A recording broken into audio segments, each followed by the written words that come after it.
கைவிடா காத்திடும் பரமனே வரங்களை நாம் பற்றிக் கொள்வோம் உள்ளமனே வரங்களை உத்தம கச்சரிடம் சொல்லுவோம் உள்ளமனே வரங்களை உத்தமாய் கச்சரிடம் சொல்லுவோம் இக்கட்டு ஒப்பிடுவோம் இயேசு வந்தாதேரிப்பார் இக்கட்டு ஒப்பிடுவோம் இயேசு வந்தாதேரிப்பார் கர்த்தரை நம்பி ஜீவிப்போம் அவரை கஷ்டங்கள் தீர்ந்திடும் கைவிடா காத்திடும் பரமனே வரங்களை நாம் பற்றிக் கொள்வோம் கைவிடா காத்திடும் பரமனே வரங்களை நாம் பற்றிக் கொள்வோம் நீதிமானே சீரத்தின்மே நித்திய ஆசீர்வதிரங்குமே நீதிமானே சீரத்தின்மே நித்திய ஆசீர்வதிரங்குமே கிருபை நன்மைகள் தொடருமே என்பது கிடைக்குமே கிருபை நன்மைகள் தொடருமே என்பது கிடைக்குமே கர்த்தரை நம்பி ஜீவிப்போம் அவரை கஷ்டங்கள் தீர்ந்திடும் கைவிடா காத்திடும் பரமனே வரங்களை நாம் பற்றிக் கொள்வோம் கைவிடா காத்திடும் பரமனே வரங்களை நாம் பற்றிக் கொள்வோம் இம்மை கேட்ட இன்பங்களை நம்மை விட்டு மொத்தம் அகற்றுவோம் இம்மை கேட்ட இன்பங்களை நம்மை விட்டு மொத்தம் அகற்றுவோம் மாறாத சந்தோஷம் தேடிடுவோம் மறுமை ராஜ்யத்தோ மாறாத சந்தோஷம் தேடிடுவோம் மறுமை ராஜ்யத்தோ கர்த்தரை நம்பி ஜீவிப்போம் அவரை கஷ்டங்கள் தீர்ந்திடும் கைவிடா காத்திடும் பரமனே வரங்களை நாம் பற்றிக் கொள்வோம் கைவிடா காத்திடும் பரமனே வரங்களை நாம் பற்றிக் கொள்வோம் ஆண்டவரே நாமத்துக்கு நைவுடன் தண்ணீர் கொஞ்சம் ஆண்டவரே நாமத்துக்கு மேம்பாட்டு கத்த நல்லவர் மாமா அவர்கள் 72வது வயதிலே தேவனுடைய ராஜ்யத்தை அடைந்திருக்கிறார்கள் சுதந்திரம் கத்தருக்கு பூமியிலே 2 நிறுவனங்கள் இருக்கிறது ஆண்டவராகிய இயேசுவுக்கு இந்த பூமியிலே ஆண்டவராகிய இயேசுவுக்கு இந்த பூமியிலே 2 நிறுவனம் இருக்கிறது ஒன்று குடும்பம் ஆண்டவருக்கு இந்த பூமியிலே 2 நிறுவனம் இருக்கிறது மகா பெரிய நிறுவனம் ஒன்று குடும்பம் இன்னொன்று சபை ஆனால் குடும்பத்துக்கும் சபைக்கும் அவர்கள் ஊழியம் செய்திருக்கிறார்கள் ஆண்டவருக்கு ஸ்தோத்திரம் ஆண்டவருக்கு மகா பெரிய நிறுவனம் 2 பூமியில் இருக்கிறது ஒன்று குடும்பம் இன்னொன்று சபை இந்த 2க்கும் அவர்கள் நல்ல ஊழியத்தை செய்திருக்கிறார்கள் ஆண்டவருக்கு ஸ்தோத்திரம் அவர்கள் ரட்சிக்கப்படாத காலத்திலே நான் சிறுவயது அப்போது அவர்களை குறித்து எனக்கு நன்றாக தெரியும் அவர்கள் ரட்சிக்கப்பட்டார்கள் என்னை ரட்சிப்புள்ளே நடத்தினார்கள் நாங்கள் இருவரும் இங்கே கிலோபாவூர் சிஎஸ்ஐ சபையில் சபை முடிந்தவுடனே அவர் மோட்டர் பைக் எடுப்பார் வாயை கூட அப்படியே கூப்பிடுவார் பெந்தேகோஸ்தே சபைக்கு போவோம். அவர் எங்கேயே ஊழியத்தை ஆரம்பித்து விட்டார். அவர் என்னை பெந்தேகோஸ்தே கொண்டு விட்டதுனாலே நான் பெந்தேகோஸ்தேயிலே அப்படியே போயிட்டேன். ஆண்டவருக்கு ஸ்தோத்திரம். கர்த்தர் நல்லவர். அவர்கள் ஒரு நாள் என்னிடத்தில் சொன்னாங்க, வித்தியாக சொன்னாங்க, கருதுகிறேன், நான் 35 வருடங்களுக்கு முன்பதாக சிகரெட் நன்றாக குடித்தேன். அதிகமாக நான் சிகரெட் குடித்திருக்கிறேன். ஆனால் இப்போது டாக்டர்கிட்ட போனபோது அவர்கள் சொல்லுகிறார்கள், 35 ஆண்டுகளுக்கு முன்பதாக நீ குடித்த சிகரெட் உனக்கு இப்போது பாதிப்பை ஏற்படுத்தியிருக்கிறது என்று சொன்னார்கள் என்று ஆச்சரியமாக சொன்னார்கள். பாவத்திலிருந்து கர்த்தர் நம்மை விடுவிக்கிறார். ஆனால் பாவம் என்பது மோசமானது. அது நமக்கு பாதிப்பை உண்டாகும். கர்த்தர் நீதி செய்கிற ஆண்டவர். அவரை நீதியிலே நடத்தி துன்பத்தின் வழியாக இன்னும் ஆண்டவரை மிகவும் அதிகமாய் பிடித்துக் கொள்ள உதவி செய்து அந்த துன்பத்தின் நடுவிலே கர்த்தரை அவர்கள் இன்னும் அதிகமாய் பற்றி பிடித்துக் கொண்டு பரமராஜ்யத்துக்கு போய்விட்டார். இது நமக்கு ஒரு பாடம். பாவம் என்பது அது மோசமானது, தேவனுக்கு விரோதமானது. கர்த்தருக்கு ஸ்தோத்திரம். குடும்பங்கள் ஆசீர்வதிக்கப்பட வேண்டும். குடும்பத்தை ஆண்டவர் நேசிக்கிறார். நாம் இன்றைய குடும்பத்தில் ஒரு நபரை வந்திருக்கிறோம், ஒரு ஊழியக்காரரை வந்திருக்கிறோம், ஒரு தேவனுடைய மனுஷனை வந்திருக்கிறோம், அநேகருக்கு ஜெபிக்கிற ஒரு தேவதாசரை நாம் இழந்திருக்கிறோம். இது நமக்கு இழப்பு, ஆனால் தேவனுக்கு ஆதாரம். அவர் பறித்து கொண்டு போகிறார், அவர் பறித்து கொண்டு போகிறார். தடுப்பவன் யார் என்று நேரத்தில் எழுதப்பட்டிருக்கிறது. நமக்கும் ஒரு நாள் இப்படிப்பட்ட மரணம் உண்டு. ஆனால் அவர்கள் அவர் சொன்னது போல நல்ல போராட்டத்தை போராடினேன், ஓட்டத்தை முடித்தேன், விசுவாசத்தை காத்துக்கொண்டேன் என்று அவர்கள் காத்துக்கொண்டது போல நாமும் காத்துக்கொள்ள வேண்டும். நாமும் அதை காத்துக்கொள்ள வேண்டும். அப்படிப்பட்ட கிருபையை தேவன் நமக்கு தந்துள்ளார்கள். அவர் நமக்கு ஒரு மாதிரியாக இருக்கிறார்கள். கர்த்தருக்கு ஸ்தோத்திரம். இன்னொரு பாடலை நாம் தேவ சமூகத்திலே பாடுவோம்.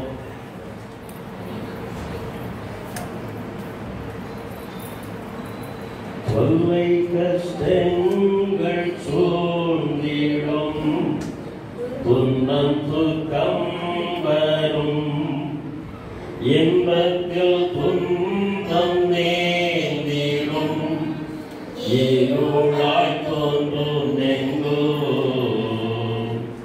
சோதனை வாரும் வேளையில் சொற்கேட்கும் செவியிலே வாரத்திலிருந்து ஜெயம் வரும், பரனுன்னை காக்க வல்லோ காக்கும் வல்லவன் மீட்பன் உண்டனக்கு உண்டனக்கு உண்டனக்கு காக்கும் வல்லவன் மீட்பன் உண்டனக்கு காத்திடுவார் என்றுமே காத்திடுவார் என்றுமே காத்திடுவார் என்றுமே. இப்போது ஒரு சாட்சி நேரம். நமது மத்தியிலே ஆபேல் நாராயணமூர்த்தி அவர் வந்து மாமாய் குறித்து சில காரியங்கள்.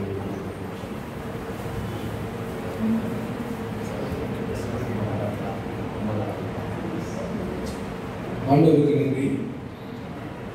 நேற்று ஒரு 6 மணிக்கு போலதான் எனக்கு விஷயமே தெரியும். ஆனாலும் அவர் இறந்துட்டாங்க அப்படிங்கிறத என்னால் நம்ப முடியல. அண்ணன் நான் ஒரு 27 வருஷமா அண்ணன் லலிதா அவர்கள் நல்ல பழக்கம் உண்டு. ஸோ ஒரு தகப்பன் இவரை எங்கள் அப்பாவோட அப்படி வளர்க்கல. ஆனால் அவங்க அப்பா அம்மா சிறுவயதிலிருந்து ஒரு ஆண்டவரை சொல்லி வளர்த்து இந்த பகுதி சொல்றதுக்கு வந்து நான் காரணம் வந்தேன். நான் அப்போ நினைச்சு பார்த்தேன், செல்வானே இந்த பகுதி முழுவதும் ஆண்டவருடைய வார்த்தையை எல்லாருக்கும் சொல்லியிருப்பாரு. இந்த பகுதியை அந்த கோயில் எங்கெங்க பார்த்தனோ அங்கே நான் இவரை பற்றி வரும்போது நினைச்சுக்கிட்டு நான் வந்தேன். இன்னொரு விஷயம் நான் சொல்லணும். செல்வானை குணம் எப்படின்னா, யாரையும் மனம் போல பேச மாட்டேன், பேசவே மாட்டேன். அவரை யாராவது மனம் போல பேசியிருந்தாலும் அதையும் நம்ம கிட்ட சொல்ல மாட்டார். அவர் மனம் போல யாரையும் பேச மாட்டாரு. அவரை யாராவது மனம் போல பேசியிருந்தாலும் என்ன இப்படி பேசுறாங்க என்ன அவங்க காயப்படுத்தினாங்க அப்படின்னு சொல்லி செல்வான மனதுல அப்படியே உள்ள அடக்கி வச்சுட்டு ஆண்டவர் பார்த்துக்கிறார் சொல்லுவாங்க. ஸோ ஒரு மனிதன் மறித்த பிறகுதான் அவருடைய குணங்களை எண்ணி பார்க்கும் போதுதான் அவரோட வாழ்ந்த நாட்கள், பேசிய நாட்கள்ல அவர் அநேக விஷயம் கண்டுபிடிச்சிருக்கிறேன். இன்னொன்று லலிதாக்கா, அவரோட ஊழியத்துல தோளோட தோல் பிள்ளைகள் எல்லோரும் பாருங்க ஒரே சிந்தையில ஊழியம் அப்படிங்கிறத நல்லா செய்து வந்தாங்க. ஆனா ஆண்டவர் என்ன சொல்லியிருக்கிறாரு, நீ போய் மற்றவர்களை போல துக்கித்து அழுகாத. ஆண்டவர் வரும்போது அவர் என்ன செய்யப்படுவாரு, ஆண்டவரோடு வருவார்னு சொல்லியிருக்கு. அதனால இன்னைக்கு இந்த அண்ணன் உயிர் போயிருக்கலாம், ஆனா அந்த ஆண்டவரோடு தான் கண்டிப்பா இருக்கும். கண்டிப்பாக அவர் இந்த பூமியில அவரை நம்ம புதைக்கல, விதைக்கிறோம். இன்னொரு விஷயம் சொல்றேன், அநேகருடைய மனதில் ஆண்டவர் இயேசு கிறிஸ்துவை பற்றி விதைத்திருக்கிறார். அநேகருக்கு அவர் அவங்க அப்பா அம்மா கூட பிறந்தவங்க எல்லாரும், அது எஸ்பெஷலி செல்வானே பைபிள் எடுத்துக்கிட்டு நான் கூட சொல்லுவேன், என்ன இவ்வளவு இடத்துக்கு போறீங்க அப்படின்னு வெளிநாடுகளும் போயிருக்கேன். ஆனால் ஆண்டவருடைய வார்த்தையை கடைசி வரையும் சொல்லி அவர் ஆண்டவர் கையில் அவர் உயிர் என்ன செஞ்சிருக்கீங்க புதைக்க.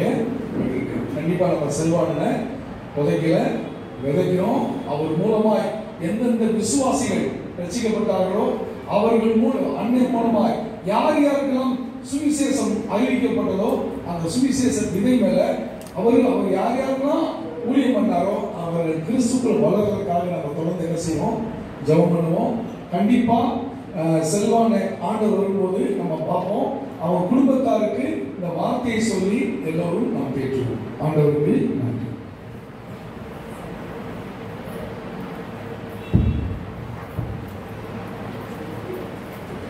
ஐயமே குந்தோதோர் காலத்திலோ ஆவி கூரை வாழ்த்தா மீட்பருவீர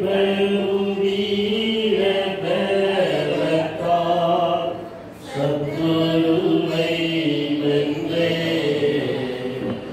என் பயம் யாவும் நீங்கிட்டு இயேசு கை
மாமாவுக்கு பிடித்த பாடல் ஒன்று எப்பொழுதும் எங்களை பார்க்கும் பொழுதும் சரி, எங்களுடைய வீட்டுக்கு வரும்போதும் சரி, இந்த பாட்டை பாட சொல்லி கேட்டார்கள்.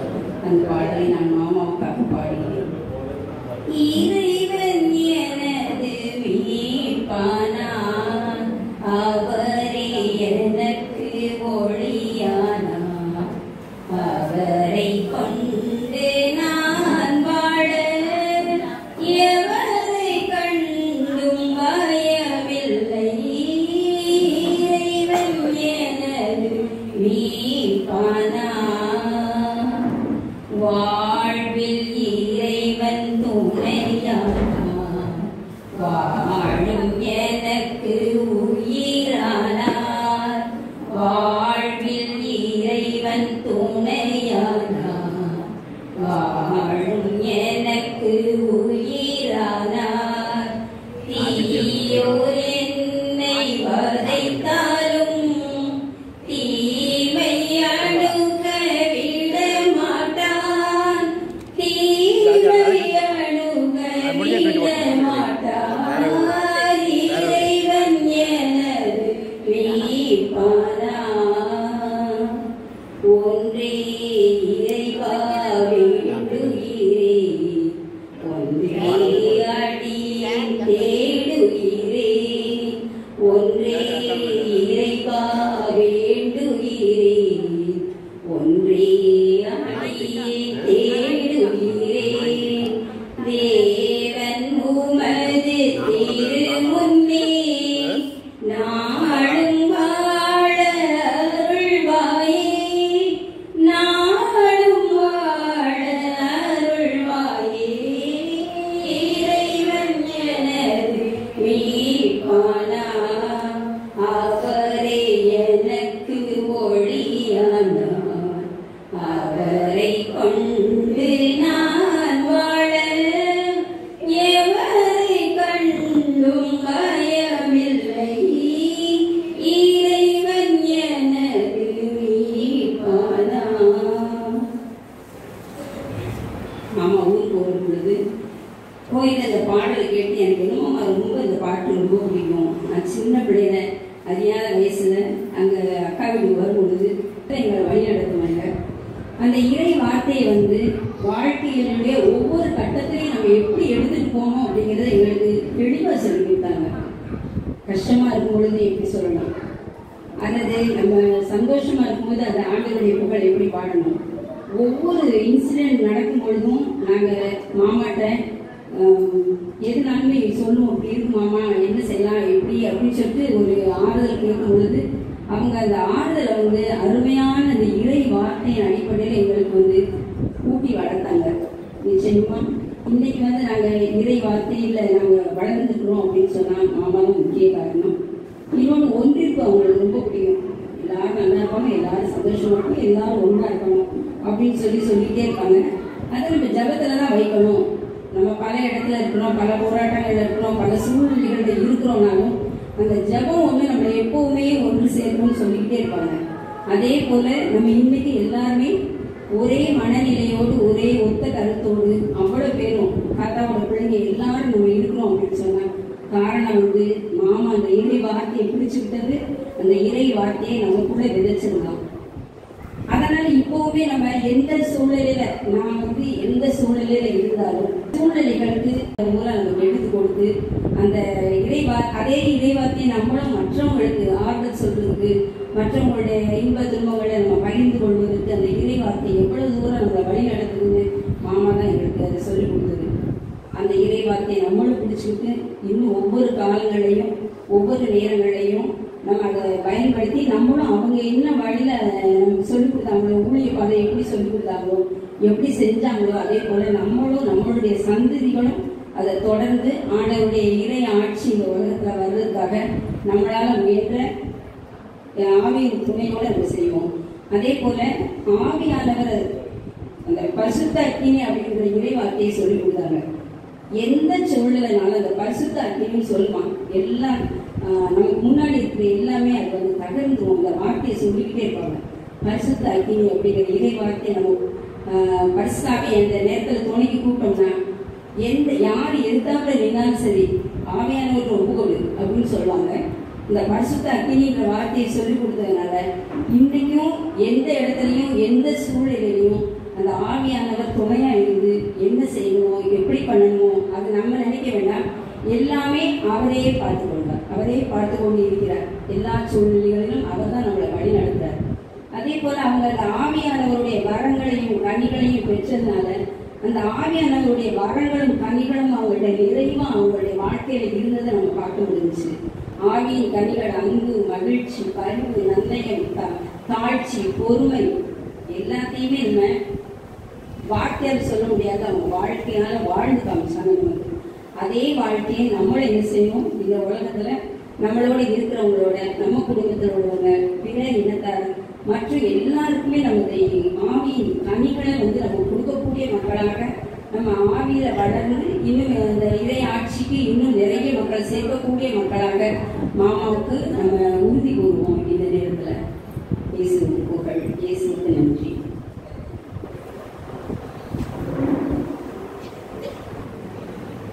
அவங்களுக்கு ஆண்டவர் நல்ல வசதியை கொடுத்திருந்தார். அந்த வசதியிலே அவர்கள் ஜெபித்து விட்டு நம்முடைய காரியம் போதும் என்று இருந்திருக்கலாம். ஆனால் அவர்கள் அப்படி இருக்கவில்லை. அநேக மக்களுக்கு அவர்கள் ஆண்டவரை அறிவிக்கிற கருவியாக இருந்திருக்கிறார்கள். இப்போது ஒரு பாடல் மாமாவுடைய பேத்தி, மகள் வழி பேத்தி அனாஸ்டிகா வந்து ஒரு பாடலை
ஏசப்பாவுக்கு நன்றி.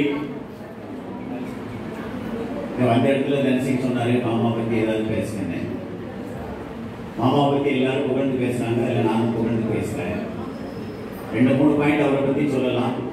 ஏற்கனவே இங்க சொன்ன மாதிரி அவர் யாரையும் அதிர்த்து பேச மாட்டார், எதிர்த்து பேச மாட்டார், சண்டை போட மாட்டார். இது ஒரு பக்கம். அவருடைய ஊழியத்தை பொறுத்து அவர் இரவு பகலும் உழைப்பாரு. நான் அநேக முறை அவர்கிட்ட போன் பேசும்பொழுது தமிழ்நாட்டில் எங்கேயாவது ஒரு இடத்துல இருப்பாரு.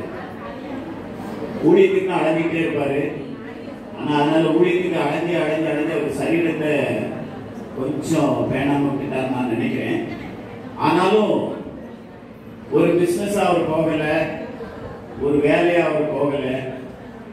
ஏசப்பாவுக்கு ஒரு சேவையாகத்தான் அவர் அடைஞ்சாரு. அந்த சேவையினால் தான் அவர் உடல் ஓரளவு பாதிக்கப்பட்டது நான் நினைக்கிறேன். ஆனால் அவருக்கு ஆயிரக்கணக்கான ஆட்களை ஆண்டவருக்குள்ள கொண்டு வந்திருக்காரு. அதை நான் நேற்று கண்கூடா பார்த்தேன். ஆனா நான் ஒன்னே ஒன்று இந்த இடத்துல சொல்லி ஆகணும். அவர் எது ஊழியம் அப்படிங்கிறது கிறிஸ்தவர்கள் அல்லாதவர்களுக்கு தெரியாது. மத பிரச்சாரம் நினைக்கிறாங்க. அவர் மத பிரச்சாரமே பண்ணல. கிறிஸ்தவம் என்பது ஒரு மதம் அல்ல.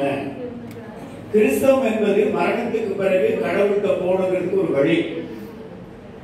மத பிரச்சாரம் மக்கள் தவறா எண்ணுறாங்க. அவர் மத பிரச்சாரம் பண்ணல. மரணத்துக்கு பிறகு மனிதனுக்கு ஒரு வாழ்க்கை இருக்கு. அந்த வாழ்க்கையில எரிநரகத்துக்கு போயிடக்கூடாது, சொர்க்கராஜ்யத்துக்கு போகணும். அது இயேசு கிறிஸ்து தான் வழிங்கிறத சொன்னார். சில பேர் கேட்பாங்க, மத பிரச்சாரத்தில் இருக்கீங்களா? அந்த வார்த்தை தப்பு. நீங்க கிறிஸ்தவர்களானாலும் இந்துக்களானாலும் முஸ்லிம்களானாலும் எந்த மதமா இருந்தாலும், ஆணானாலும் பெண்ணானாலும், பணக்காரனா இருந்தாலும் ஏழையா இருந்தாலும், பலவானா இருந்தாலும் நோய் பெற்றோராக இருந்தாலும், சிறுவராக இருந்தாலும், பெரியவர் யாரா இருந்தாலும் எல்லா மனிதருக்கும் மரணத்திற்கு பிறகு ஒரு வாழ்க்கை உண்டு. இப்ப இவர் இறந்துட்டாரு. இவர் சரீரம் இப்போ புதைக்கப்படும். ஆனால் இவர் சரீரத்தை விட்டு வெளியில வந்ததான் உலகம் மரணம்னு சொல்லுது. இறந்து போயிட்டாருன்னா அவர் சரீரத்திலிருந்து வெளியில கடவுள்கிட்ட போயிட்டாருன்னு அர்த்தம். ஆவி, ஆத்மா, சரீரம் இதுதான் ஒரு மனுஷனுக்குள்ள அடங்கிட்டு. நான் சரீரம் ஏன் இருக்கக்கூடிய ஆவினால நான் பேசுறேன். நான் தூங்கிட்டு இருந்தா என்னுடைய சரீரம். நான் முழிச்சிருக்கிறேன். என்னுடைய ஆவி என் சரீரத்தை உபயோகப்படுத்தி, என் நாக்கை உபயோகப்படுத்தி, என்னுடைய பிரெயினை உபயோகப்படுத்தி நான் பேசுறேன். சரீரத்தை விட்டு வெளியில வந்தா சரீரத்திற்கு வேலை இல்லை. ஆத்மா வெளியில வந்த பிறகு அது உண்மையான நான் அல்லது உண்மையான நீங்கள். இன்னைக்கு ஒரு உலகத்துல உள்ள சர்வே சொல்லி ஒரு நாளைக்கு 3.5 லட்சம் பேர் சராசரியா அந்த உலகத்தை விட்டு போறாங்க. வயசாகி, நோய்வாய்ப்பட்டு, தற்கொலை, கொலை, வெள்ளம், இப்படி இயற்கை அழிவு பல ரீதியில சரீரத்திலிருந்து வெளியில வராங்க. நீங்க சரீரத்தினுடைய அமைப்பை பார்த்தா சொல்லிட்டே போகலாம். ஆனா மரணத்துக்கு ஒரு வாழ்க்கை இருக்கு. இப்ப இவர் இறந்த சமயத்தில் இவர் சரீரத்தை விட்டு வெளியில வந்து பரலோகத்துக்கு போகும்போது அவர் சரீரத்தை பார்த்துட்டு தான் போயிருப்பார். ஏசப்பாட்ட போயிருக்காரு. அப்போ எல்லாத்துக்கும் மரணத்திற்கு பிறகு ஒரு நியாயத்திற்கு உண்டு. நம்ம நன்மை செய்தவர்கள், தீமை செய்தவர்கள், மன்னிக்கப்படாத பாவங்கள் எதுவா இருந்தாலும் நியாய தீர்ப்பு இருக்கு. அதனால்தான் மத பிரச்சாரம் அவர் பண்ணல. இயேசு கிறிஸ்து வழியும் சத்தியமும் ஜீவன். மரணத்துக்கு பிறகு வாழ்க்கை இருக்கு. பரலோகத்துக்கு போக வேண்டும் என்றால் இயேசு கிறிஸ்துவை ஏற்றுக்கொள்ளுங்கள். கல்வாரி சிலுவையிலே சிந்தப்பட்ட ரத்தத்தின் மூலமா இயேசு கிறிஸ்துவை ஏற்றுக்கொள்ளுங்கள் என்று அவர் அநேக இடங்களுக்கு சென்று பிரசங்கம் பண்ணினார். உலகம் அதை ஏற்றுக்கொண்டது. அவருடைய ஊழியம் இந்த உலகத்தில் நிறைவேறிற்று. ஆண்டவராய் இயேசு கிறிஸ்து அவரை ஏற்றுக்கொண்டார். ஆகவே மரணத்திற்கு பிறகு ஒரு வாழ்க்கை, அது பரலோகம், சொர்க்கத்துக்கு போக வேண்டும் என்றால் இயேசுவே வழி, சத்தியம், ஜீவன். நன்றி.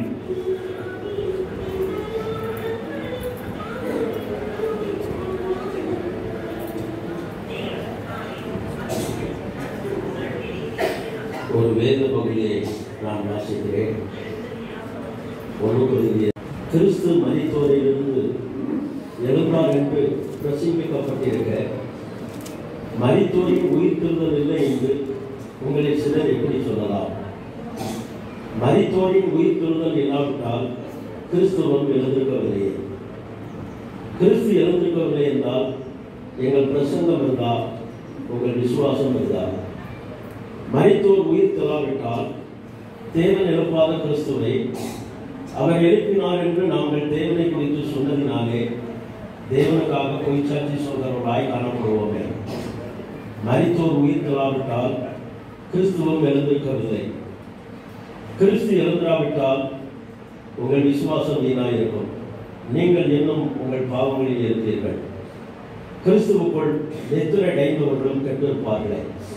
இன்மைக்காக மாத்திரம் நாம் கிறிஸ்துவின் மேல் நம்பிக்கை உள்ளவர்களாயிருந்தால் எல்லா மனுஷரை பார்க்கணும் பரிதபிக்கப்படத்தவர்களாயிருப்போம். கிறிஸ்து மரித்தோரிலிருந்து எழுந்து நித்திரை அடைந்தவர்களின் முதல் பலனானார். மனுஷனால் மரணம் உண்டானபடினால் மனுஷனால் மரித்தோரின் உயிர்த்தெழுதலும் உண்டாயிற்று. ஆதாமுக்குள் எல்லோரும் மரிக்கிறது போல கிறிஸ்துவுக்குள் எல்லோரும் உயிர்ப்பிக்கப்படுவார்கள். அவனவன் தன் மனுஷனை உயிர்ப்பிக்கப்படுவான். முதல் பலமானவர் கிறிஸ்து. பின்பு அவர் வருகையில் அவருடையவர்கள் உயிர்ப்பிக்கப்படுவார்கள். அதன் பின்பு முடிவு உண்டாகும். அப்பொழுது அவர் சகல துறைத்தனத்தையும் சகல அதிகாரத்தையும் வல்லமையும் பரிகரித்து தேவனும் பிதாவுமாய் இருக்கிறவருக்கு ராஜ்யத்தை ஒப்புக் கொடுப்பார். எல்லா சத்துருக்களை தமது பாதப்படைக்கு கீழாக்கி போடும் வரைக்கும் அவர் ஆளுகை செய்ய வேண்டியது. பரிகரிக்கப்படும் கடைசி சத்துரு மரணம். சகலத்தையும் அவருடைய பாதத்திற்கு கீழ்ப்படுத்தினாரே. ஆகிலும் சகலமும் அவருக்கு கீழ்பட்டிருக்கப்பட்டதென்று சொல்லியிருக்கும் போது சகலத்தையும் அவருக்கு கீழ்ப்படுத்தினவர் கீழ்ப்படுத்தவில்லை என்பது வெளியரங்கமாய் இருக்கிறது. சகலமும் அவருக்கு கீழ்பட்டிருக்கும் போது தேவனை சகலத்திலும் சகலமாய் இருப்பதற்கு குமாரன் தாமும் தமக்கு சகலத்தையும் கீழ்ப்படுத்தினவருக்கு கீழ்பட்டிருப்பார். அன்புடைய நாமத்துக்கு மகிமை உண்டாகட்டும். கிறிஸ்தவர்களுடைய ஒரு பெரிய நம்பிக்கை உயிர்த்தெழுதல். உயிர்த்தெழுதல் என்றால் இந்த உலகத்தின் வாழ்வுக்கு பிற்பாடு நமக்கு ஒரு வாழ்வு இருக்கிறது. நமக்கு ஒரு வாழ்வு இருக்கிறது. எல்லாரும் நினைக்கிறார்கள் இந்த உலகத்தில் பிறந்தோம், வாழ்ந்தோம், வெந்ததை தின்றோம், விதி வந்தால் சாவோம் என்கிற கொள்கை உடையவர்கள் நிறைய பேர் இருக்கிறார்கள். ஆகவே இந்த வாழ்க்கைக்கு பிற்பாடு ஒரு வாழ்வு நமக்கு இருக்கிறது. அதுதான் நித்தியமான வாழ்வு. நித்தியமான வாழ்வு என்பது தேவனோடு வாழ்வது, ஆண்டவரோடு வாழ்வது. நான் சில இடங்களிலே இப்படிப்பட்ட நிகழ்ச்சிக்கு போயிருக்கிறேன். சொந்தக்காரர்களிடத்திலே அப்போது அவர்கள் அழுவார்கள், மிகவும் அழுவார்கள். அழுது விட்டு சொல்வார்கள், கத்தரிக்காய் எங்களுக்கு, கைலாயம் உங்களுக்கு, வாழைக்காய் எங்களுக்கு, வைகுண்டம் உங்களுக்கு என்றெல்லாம் பாட்டு முடிப்பார்கள். எனக்கு மனித ஒருவரை பற்றி கவலை இல்லை, அவருடைய வாழ்க்கை முடிந்து விட்டது. ஆனால் அங்கே ஜனங்கள் எல்லாம் கதறி அழுவார்கள் அல்லவா, அதை பார்த்த உடனே என் உள்ளமும் உருகி எனக்கு அழுகை வந்தது. அவர்கள் உலகத்திலே பாடுபட்டார்கள், தன்னுடைய வாழ்க்கையை முடித்து விட்டார்கள், பரமராஜ்யம் அவருக்கு எதிர்கொண்டு இருக்கிறது. ஆனால் அப்படி சொல்லி கொடுப்பாங்க, கத்தரிக்காய் எங்களுக்கு, கைலாயம் உங்களுக்கு, வாழைக்காய் எங்களுக்கு, வைகுண்டம் உங்களுக்கு. அதை உயிரோடு இருக்கும்போது அவருக்கு சொல்லிக் கொடுத்துருக்கலாமே. அதைத்தான் நாங்கள் இங்கே சொல்லிக் கொடுக்கிறோம். மிருகத்துக்கு ஆத்மா கிடையாது, மிருகத்துக்கு ஆத்மா கிடையாது. ஆத்மாவிலே தான் அறிவு, உணர்வு, சித்தம் இதெல்லாம் ஆத்மாவிலே தான் இருக்கிறது. மனிதனுக்கு மட்டும்தான் ஆத்மா இருக்கிறது. அழத் தெரிந்த ஒரே ஒரு ஜென்மம் உண்டுமானால் அது மனிதன் மட்டும்தான். நமக்கு தான் அழ முடியும், நமக்கு தான் சிரிக்க முடியும். மிருகங்கள் ஒன்றாலும் சிரித்ததில்லை, மிருகங்கள் ஒன்றாலும் அழுததில்லை. மிருகம் அழுகும். எப்போ அழுகும்? அதுக்கு ஒரு உபத்திரவம் வந்துவிட்டது என்றால், அது கண்களிலே கண்ணீர் வருகிறது என்றால் அது உபத்திரவத்திலே இருக்கிறது என்று அர்த்தம். இப்போது சற்று நேரத்தில் என் சகோதரன் பேசினாரே, ஆவி, ஆத்மா, சரீரம், அது மனிதனுக்கு மட்டும்தான் இருக்கிறது. மனிதன் தான் எல்லாவற்றையும் பார்க்க முடியும். மனிதனுக்குள்ளே தான் ஆவி இருக்கிறது, ஆத்மா இருக்கிறது, சரீரம் இருக்கிறது. ஆனால் வேதம் சொல்கிறது ஆவியிலே பரிசுத்தமாக வேண்டும், ஆத்மாவிலே பரிசுத்தமாக வேண்டும், சரீரத்திலே பரிசுத்தமாக வேண்டும். இன்றைக்கு இந்த உலகத்திலே மெய்யான தெய்வத்தை அறியாதபடியினால் தான் அநேக மக்கள் பலவிதமான துன்பத்திலே கஷ்டப்பட்டுக் கொண்டிருக்கிறார்கள். இந்த உலகத்தினுடைய சகல வேறுபாடுகளுக்கும் சகல துன்பத்துக்கும் காரணம் ஒன்னே ஒண்ணுதான், பாவம். ஆகவே வேதம் சொல்கிறது பாவத்தை விட்டு விலக வேண்டும், பரிசுத்தமாக வேண்டும். இயேசு இந்த பூமிக்கு வந்தார், பரலோகத்தின் தேவன் இந்த பூமிக்கு வந்தார். இந்த பூமிக்கு வந்து நம்முடைய பாவங்களுக்காக அவர் கல்வாரி சிலுவையிலே ரத்தம் சிந்தினார். அவர் கல்வாரி சிலுவையிலே ரத்தம் சிந்தினார். அவர் நமக்காக இந்த பூமிக்கு வந்தார். இயேசு நம்முடைய பாவத்தை ஏற்றுக்கொண்டார். வேதம் சொல்கிறது கிருபாதார பலி. கிருபாதார பலி என்று சொன்னால் குற்றம் செய்த ஆத்மாவுக்கு பதிலாக இன்னொரு பரிசுத்தமான ஆத்மா பலியாவதுதான் கிருபாதார பலி.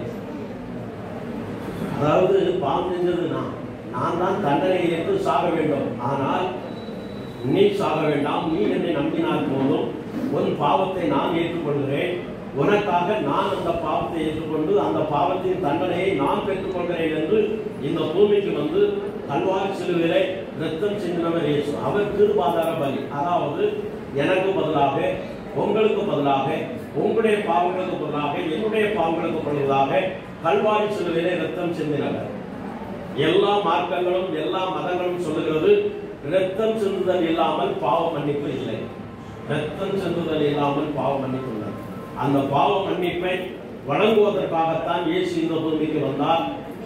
அவருக்கு நற்செய்தியை இவர் தூக்கி சுமந்தார். அவருடைய நற்செய்தியை தூக்கி சுமந்தார். வேதாகமத்தை தூக்கி சுமந்தார். அநேக மக்களுக்கு சத்தியத்தை போதித்தார்.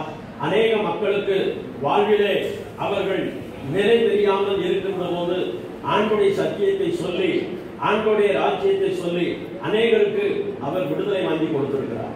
நாங்கள் அந்த பணியைத்தான் செல்கிறோம், அந்த பணியைத்தான் செய்கிறோம். குடிக்கிறவனை குடிக்காதே என்று சொல்லுகிறோம், சண்டை போடுகிறவனை சண்டை போடாதே என்று சொல்லுகிறோம், குடும்பத்தில் சமாதானமாய் வாழ்வதற்கு பழகி கொள்ளுங்கள் என்று சொல்லுகிறோம். அதைத்தான் நாங்கள் செய்கிறோம். ஆண்டவருடைய நாமத்துக்கு மகிமையுண்டாகட்டும். கர்த்தர் கடந்த நாட்களில் ஒரு RSS அமைப்பை சேர்ந்த ஒருவர் என்னை கையெழுத்து கும்பிட்டார். எனக்கு ஒன்றும் விளங்கவில்லை. இவர் நமக்கு எதிரியாக இருப்பாரே, கையெழுத்து கும்பிடுகிறாரே என்று அவரிடத்திலே நான் எதற்காக என்னை வணங்குகிறீர்கள் என்று கேட்டேன். அவர் என் கையை பிடித்துக் கொண்டு தேம்பி தேம்பி அழுதார். தேம்பி தேம்பி அழுதுவிட்டு அவர் சொன்னார், ஐயா, நான் உங்களுக்கு எதிராளி தான், உங்கள் சபைகளுக்கு எதிராளி தான். ஆனால் என்னுடைய அக்கா மாப்பிள்ளை பயங்கரமாக குடிப்பார், குடும்பத்தில் பயங்கரமான டார்ச்சர் செய்வார். ஆனால் இன்றைக்கு அவர் திரும்பி உங்களுடைய ஆலயத்துக்கு போகிறார், உங்களுக்கு ரொம்ப நன்றி என்று சொன்னார். செயலுக்கு போனால் எவனும் திருந்த மாட்டான். கொள்ளையடிக்கிறவன், கொலகாரன், பலவிதமான அக்கிரமம் செய்கிறவன் தண்டனை கொடுக்கிறார்கள், ஜெயிலுக்கு போகிறார்கள். ஜெயிலுக்கு போன பிற்பாடு இருந்ததை விட 4 மடங்கு 5 மடங்கு பொல்லாதவனாய்த்தான் அவன் வெளியே வருகிறான். அவன் திருந்துவதில்லை. திருந்துவதற்கு ஒரே இடம் இயேசு. இயேசு என்ற பெயரை சொன்னாலே பேய்கள் நடக்கும். பல நாட்களே என் சபைக்கு ஒரு பொண்ணை அழைத்துக் கொண்டு வந்தார்கள். பேய் பிடித்த பெண். நான் ஒன்று சொல்லவில்லை, இயேசுவின் நாமத்தினாலே போகின்றேன். அந்த பேய் போய்விட்டது. எங்களிடத்துல ஒன்றும் இல்லை. நாங்கள் ஆண்டவரை திருடுகிறோம், எல்லா மக்களும் நல்லா இருக்கணும்னு சொல்லி நாங்கள் ஜெபிக்கிறோம். அந்த வேலையை தான் அவர் செய்தார். அவர் நினைத்திருந்தால் அவருடைய வருமானத்திற்கு வீட்டிலே அமைதியாக இருந்திருக்கலாம். தன்னுடைய வேதத்தை படித்துவிட்டு தான் ஜெபம் பண்ணிவிட்டு நிம்மதியாக இருந்திருக்கலாம். ஆனால் அவர் அப்படி இருக்கவில்லை. இந்த மக்கள் நான் இவ்வளவு கஷ்டப்பட்டேன், நான் இவ்வளவு சங்கடப்பட்டேன், எனக்கு இயேசு விடுதலை கொடுத்தாரே, அந்த இயேசுவை எல்லா மக்களுக்கும் சொல்ல வேண்டும் என்று இயேசுவை அவர் சொல்லிட்டு தின்றதினாலே தான் இன்றைக்கு அநேக மக்கள், நேற்றும் அநேக மக்கள் வந்தார்கள், இன்றைக்கும் அநேக மக்கள் வருகிறார்கள், வந்து கொண்டிருக்கிறார்கள். இன்னும் கொஞ்ச நேரத்தில் அவரை விதைக்க போகிறோம். வேதம் சொல்கிறது, ஒரு விதையை விதைத்தால்தான் ஒரு விருட்சம் உண்டாகும், ஒரு மரம் உண்டாகும். அதே போல வேதம் சொல்கிறது, இந்த பூமியிலே வாழ்ந்து மரித்து போனவர்களை நாம் விதைக்கிறோம். ஒரு நாளிலே அவர்கள் உயிர் தருவார்கள். உயிர் தருகிற ஒரு நம்பிக்கை கிறிஸ்தவத்திலே மட்டும்தான் இருக்கிறது. உயிர் தருவார்கள், ஒரு நாளிலே அவர்கள் உயிர் தருவார்கள். உயிர் தருந்து நீதிமான்கள் பரலோகத்துக்கு போவார்கள். அநீதிமான்கள், அதாவது இந்த பூமியிலே கடவுளுக்கு பயப்படாமல் அநேக மக்களுக்கு கொடுமை செய்தவர்கள் நரகத்துக்கு போவார்கள் என்று வேதம் சொல்கிறது.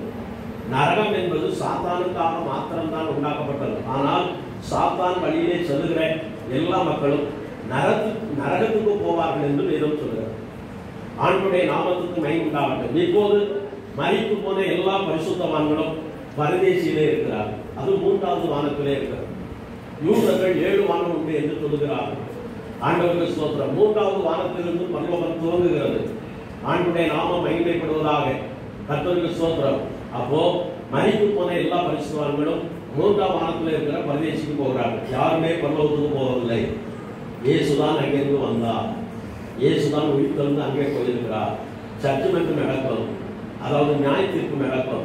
நியாய தீர்ப்புக்கு பிற்பாடுதான் வலது பக்கத்தில் இருக்கிறவர்களை பார்த்து, பரலோகத்துக்கு ஆயத்தமாக்கப்பட்டவர்களே, என் பிதாவினால் அழைக்கப்பட்டவர்களே, பாருங்கள் அந்த ராஜ்யத்துக்கு என்று இயேசு அழைத்து செல்வார். அதுவரை அவர்கள் பரதேசிலே தான் இருப்பார்கள். அங்கே தொழுகை இல்லை, அங்கே வேண்டுதல் இல்லை, அங்கே ஜெபம் இல்லை. இந்த பூமியிலே இருக்கும் வரை நாம் செய்த நன்மைகளும் நாம் செய்த ஜெபங்களும் ஆண்டவருக்காக நாம் செய்த நன்மைகளும் மாத்திரம்தான் நமக்காக ஒரு நாளிலே பரிந்து பேசும். அதுதான் நம்மை நீதிமான் அல்லாவிட்டால் துன்மார்க்கன் என்று தீர்மானிக்கும். ஆகவே கர்த்தருக்கு ஸ்தோத்திரம். 3 காரியத்தை நாம் செய்ய வேண்டும். 1, வேதத்தை நன்றாக படிக்க வேண்டும். வேதத்தை நாம் படித்தால் பேதையாயிருந்தாலும் திசை கெட்டு போவதில்லை. வேதத்தை படிக்கும் போது வேதம் நம்மை ஆசீர்வதிக்கும். ஒரு பரிசுத்தவான் ராத்திரி 12 மணிக்கு வேதத்தை படித்துக் கொண்டிருந்தார். வேதம் சொல்கிறது, இரவும் பகலும் தியானமாய் இருக்கிற மனுஷன் பாக்கியவார். ராத்திரி 12 மணிக்கு வேதத்தை படித்துக் கொண்டிருந்தார். அப்போது தரிசனம் காண்கிறார். வேதத்திலிருந்து ஆண்டவரை கரம் 2 கரம் வந்து அவரை ஆசீர்வதித்ததார். கர்த்தருக்கு ஸ்தோத்திரம். வேதத்தை படியுங்கள். 2வது குடும்ப ஜெபம் பண்ணுங்கள். குடும்ப ஜெபம் பண்ணுங்கள். இப்போது மாமாவின் சார்பிலே நின்று நான் உங்களுக்கு பிரசங்கிக்கிறேன். இனி அவர்கள் பிரசங்கிக்க முடியாது. குடும்ப ஜெபம் பண்ணுங்கள், வேதத்தை படியுங்கள், ஒழுங்காக ஆலயத்திற்கு செல்லுங்கள். ஒழுங்காக ஆலயத்திற்கு. எனக்கு ஒரு நண்பர் உண்டு. அவர் டாக்டர், புலிமுடியில் வைத்திய தொழிலை நன்றாக பார்ப்பார். ஞாயிற்றுக்கிழமை ஆன உடனே அந்த அம்மா இட்லியை வச்சு நிரந்தரமாக சட்னி எல்லாம் 15 இட்லி தின்பார். 15 இட்லி தின்ன உடனே திட்டுமுட்டு அடிச்சிடும். ஆலயத்துக்கு போவதே தேவை சுத்தமில்லை என்று படுத்து விடுவோம். ஆலயத்துக்கு போவது இப்படித்தான் அநேக மக்கள் இன்றைக்கு வாழ்கிறார்கள்.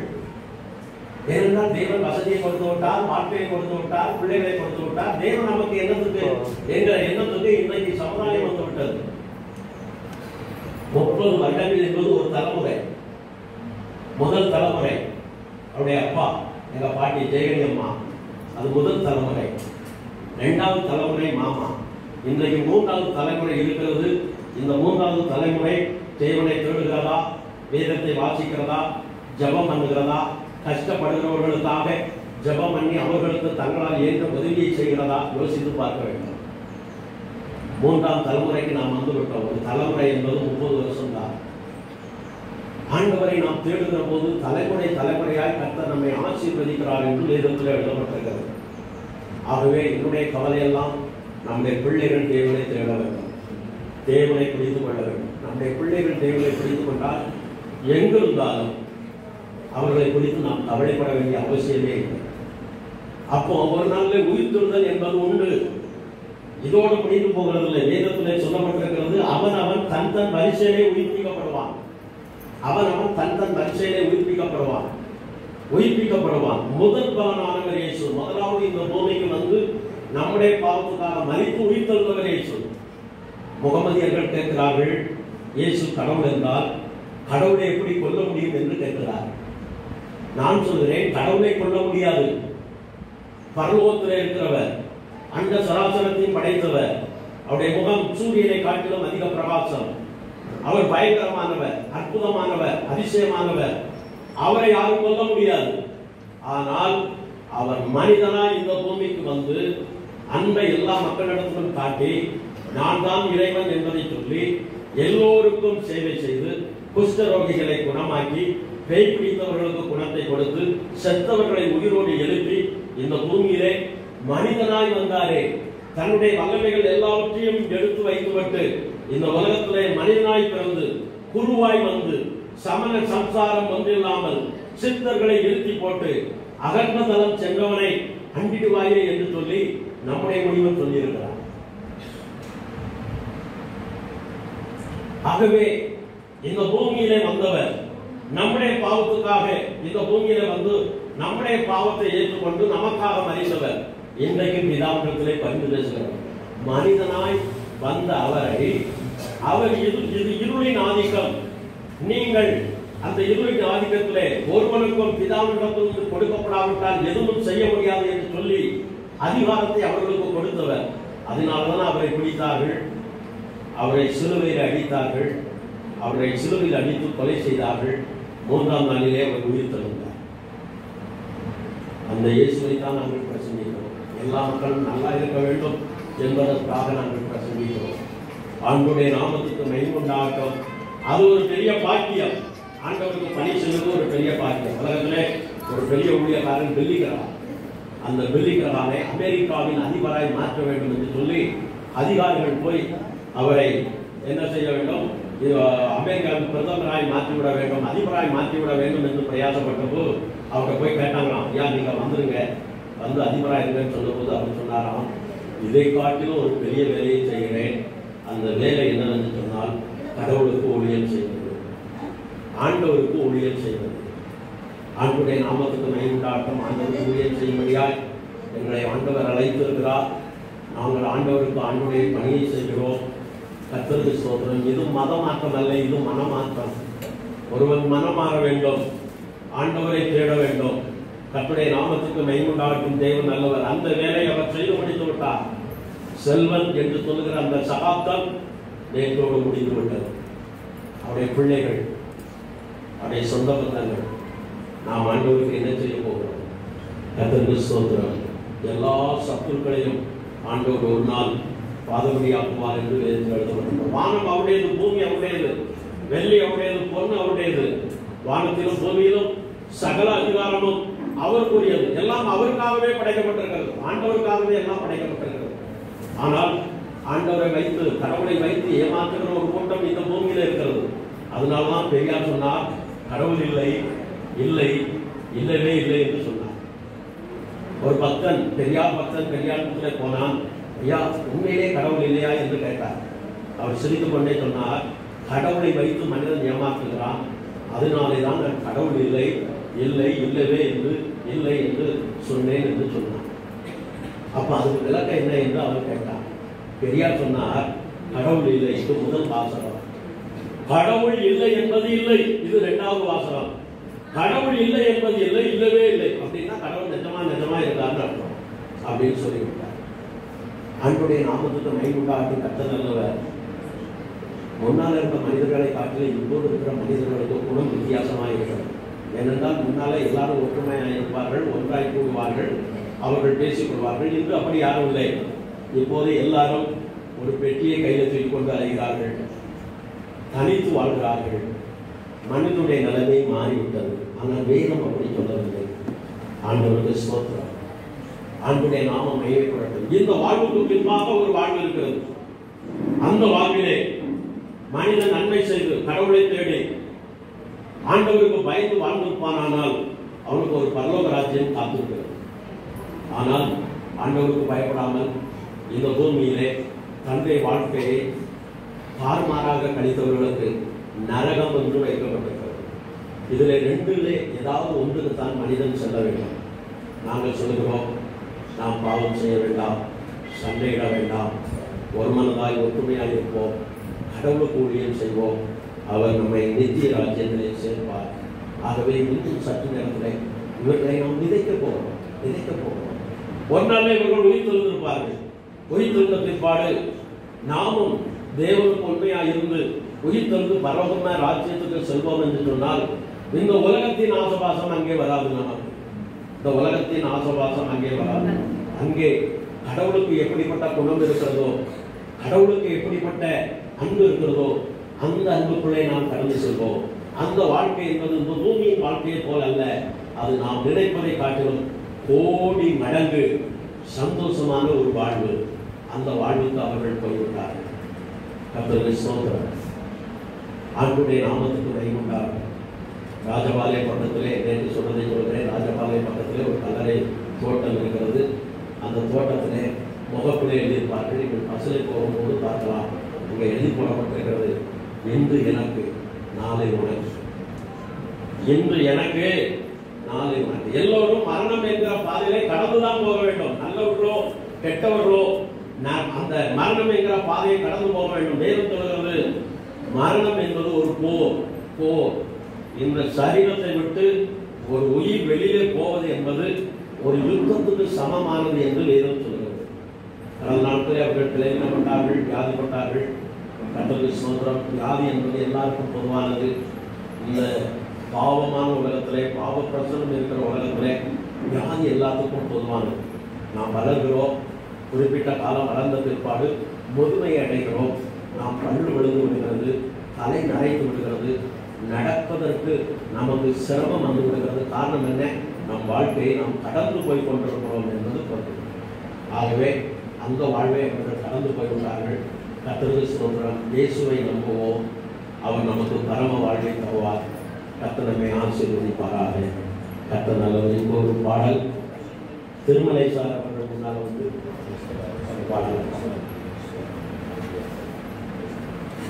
தள்ளி நன்றி. எங்கள் மகன் படை